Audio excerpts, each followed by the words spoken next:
The next session we look forward is to a very imperative topic on the Gold Investment Outlook 2024.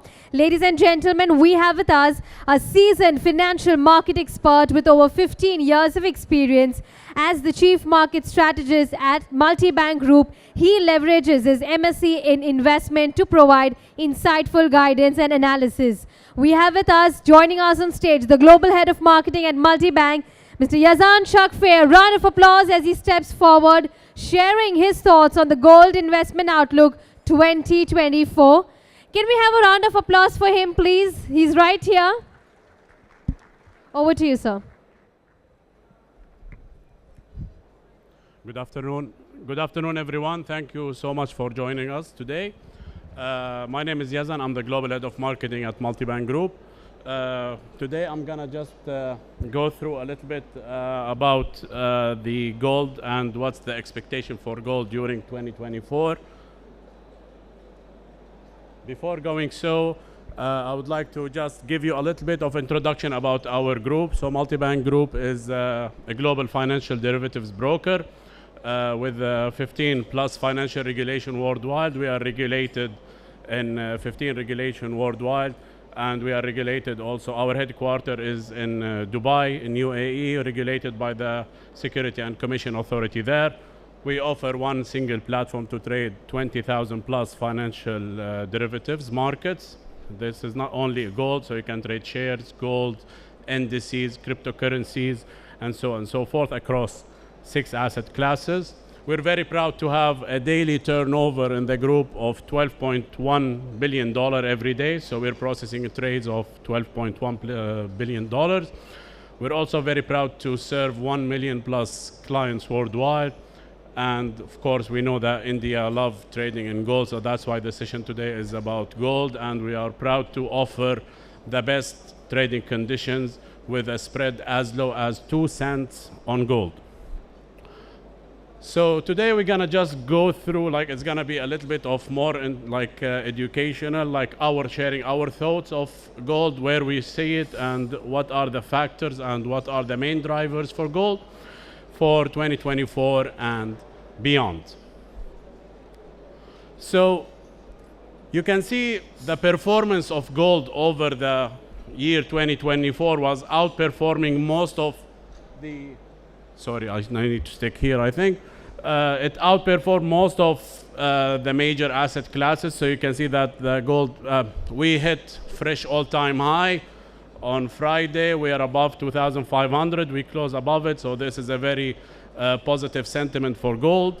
And we are now like performing the S&P, which is Standard & Poor's, and like the US market, the FTSE, which is the UK market, and DAX, the German market. So anyone who was investing in gold was very lucky.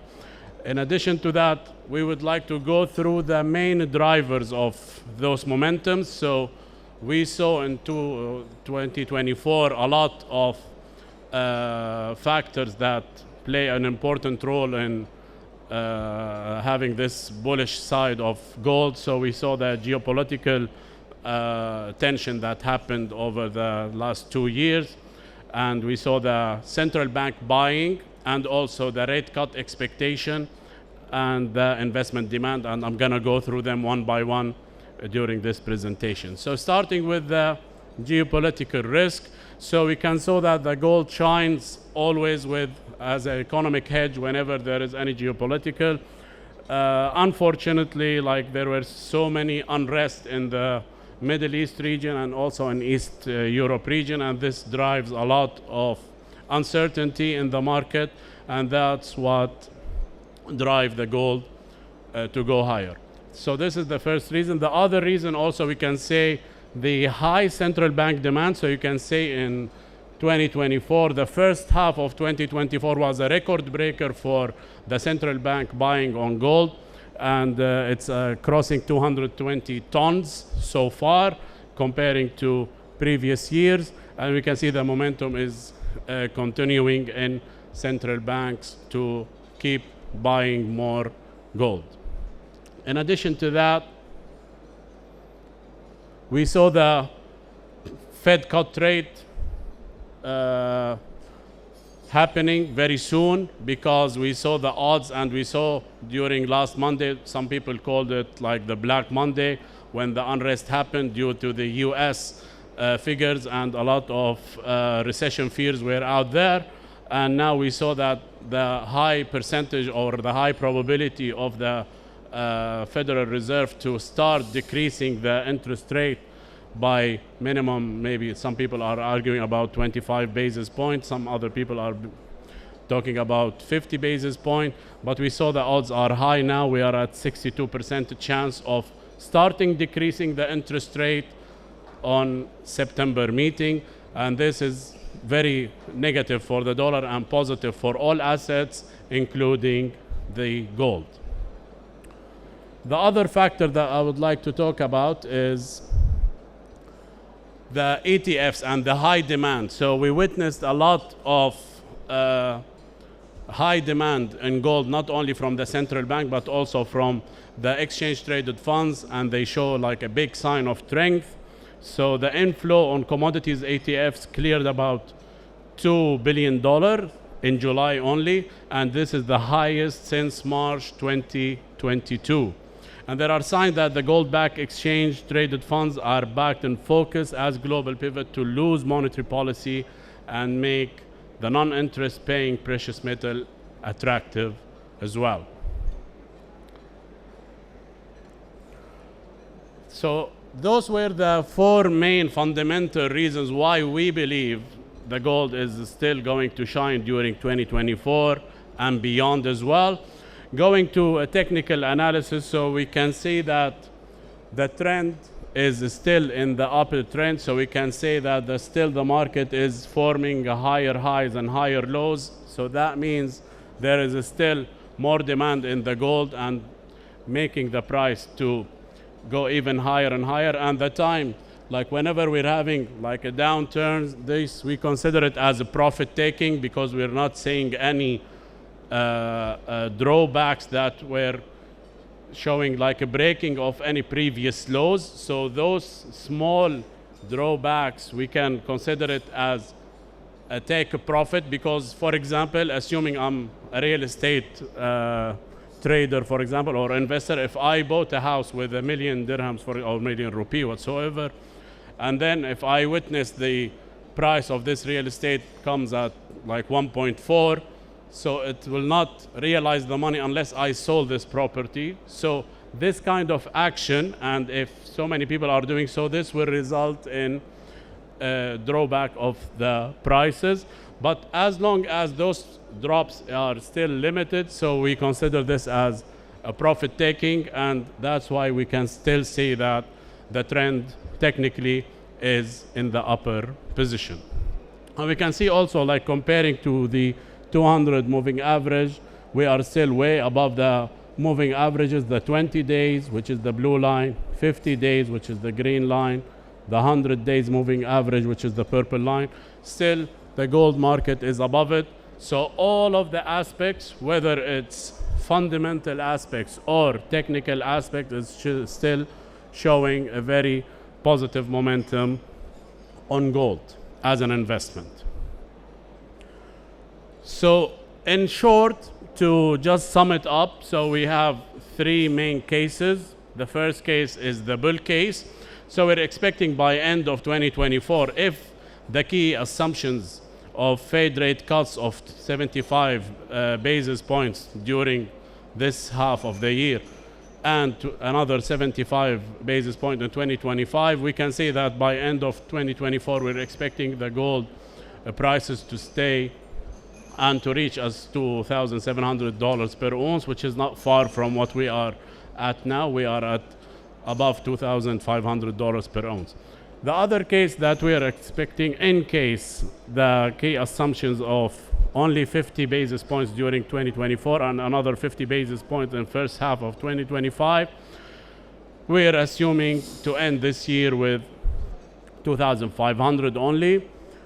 And the third case, which I believe is less likely, is to have the gold ounces at 2,300 by the end of 2024, but the assumptions are not most likely to happen, which is only a 25 basis point during 2024 and only additional 25 basis point in the other half of 2025.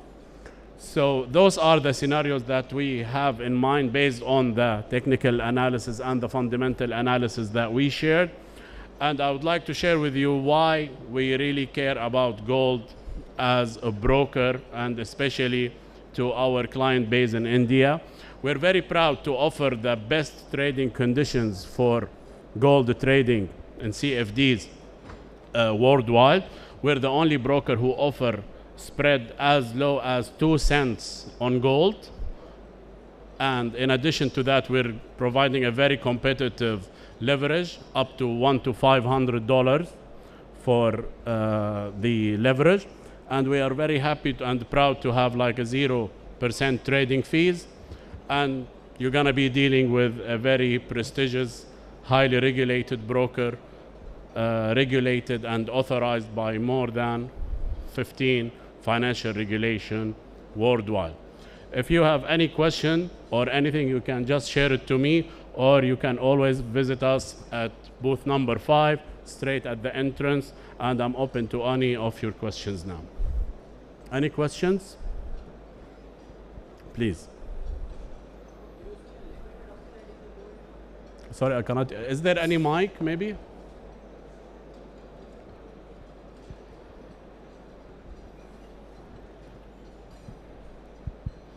Thank you so much, sir, for giving your insights. This is Ronak here.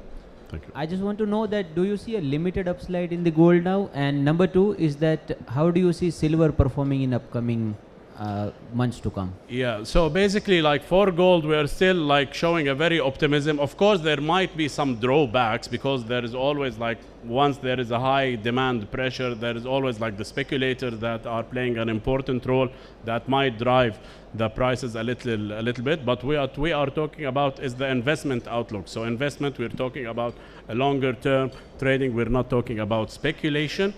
Answering your question about silver, of course, like we are seeing still like a good correlation between silver and gold, although it's not as strict as it was like 4 or 5 years ago. There was like a correlation of more than 90%. So people who doesn't know what correlation mean is like the tendency of 2 assets moving together. So before we were at like more than 90%, like for example, if the gold was going, let's say $100, so or like 10%, most likely the gold will go like usually 9%. We're seeing it slightly like less correlated now, but still we can consider silver also as a good value saver and the hedge against the risk. And also you can consider also, but there is one limitation, which is the in case there is a slowdown in the growth, because silver usually like dependent on the demand for the industrial production as well. So this might play a role in it. Thank you so much. Any more questions? The gentleman there.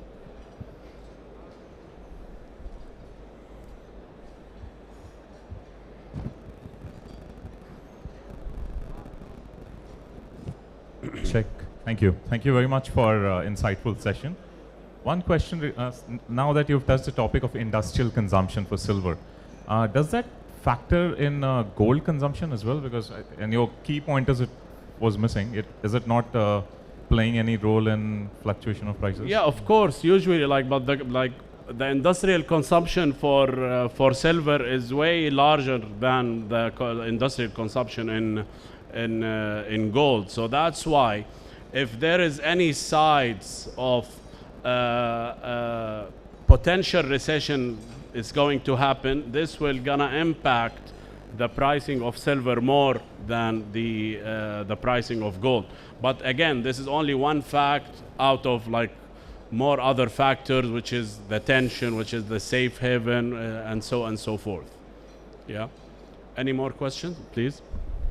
So thank you so much for the enlightenment. I just wanted to ask you one thing. The global rush for the gold, by the banks, which is we saw last time, Is it due, I mean, is it more? What's your take on the banking side of the demand for the gold? Yeah. So basically, this really, this big rush really started after COVID. So if we are back to the slides, I'm not sure if I'm able to, but if you are just monitoring the number of ounces being bought by the central banks, we saw like a significant spike happened straight after the COVID. So during 2020, 2021, 2022, until now. The reason behind that is the amount of financial aid that was happening in the US, which is the main economy, and the fears of those countries who were having a lot of their foreign reserve dependent only on the US dollar. And that's what really, if maybe I can call it like raise the flag for the big central banks just to defend their reserves. And that's why we saw a lot of like a huge demand and a huge flow for just reserving more gold bars and so on and so forth. I agree to your point about the COVID, but you know, due to the geopolitical tension right now which is going on, Yes. isn't that the reason for the gold buying by the central banks? Or Gold tension is one reason, but the main reason is really like the dependency on US dollar. Like all of the mainly the BRICS countries, they're kind of like want a way out of being only dependent on the dollar, and they're really like thinking about it in a very serious way, technically and fundamentally, on how to really decrease the dependency of the US dollar. And we saw that not only from a reserve point of view, we're also seeing this in the transactional point of view. They are trying, like we saw in last couple of weeks, the first transaction was happening between UAE and India for buying the oil on the blockchain using the local currencies. So there is this kind of tendency, but this needs to be in line with also start reducing their exposure to the US dollar in terms of the reserve. So that's why we saw this, like these are all part of the pictures, and all these information are like giving you the full picture, which is the whole BRICS countries moving forward to just start to away from the dollar dependency. Yes. Any more questions? thank you.